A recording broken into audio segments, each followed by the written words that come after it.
আর নজর রাখবো কুলতলির দিকে। কুলতলিতে গুলিবিদ্ধ তৃণমূল কর্মী সালেম খাঁকে লক্ষ্য করে গুলি। ঠিক কি ঘটনা জানবো বিস্তারিত। অর্পণ আমাদের সঙ্গে রয়েছে। একদমই দেখো, কুলতলির ঝালাবিড়িয়া 1 নম্বর গ্রাম পঞ্চায়েতের এলাকার এই ঘটনা। বৃন্দাবনের কেয়া সেখানে একটি চায়ের দোকান চালান এই তৃণমূল কর্মী সেলিম খাঁ।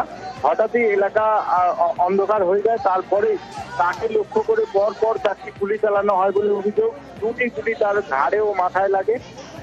তাকে রক্তাক্ত অবস্থায় পড়ে থাকে এবং স্থানীয় মানুষজনই তাকে উদ্ধার করে নিয়ে জামতলা গ্রামীণ হাসপাতাল, সেখানে অবস্থার অবনতি হলে তাকে কলকাতায় স্থানান্তরিত করা হয়েছে। পুলিশ সূত্রে খবর, 2 দুষ্কৃতী আসে বাইক নিয়ে এবং তাকে লক্ষ্য করে গুলি চালায়। কি কারণে গুলি এখনো পর্যন্ত তা স্পষ্ট নয়, তবে এই ঘটনা তদন্ত শুরু করেছে।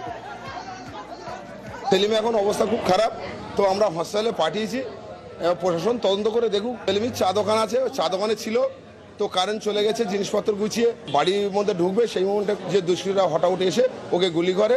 তো ওখানকার স্থানীয় লোক তাড়াতাড়ি করে এনে হসপিটালে ভর্তি করেছে। হসপিটালে এখানে পারেনি, আমরা তার সাথে সাথে চলে এলাম। বাইরে ট্রান্সফার করানো হয়েছে, এখন 2খানা গুলি লেগে আছে।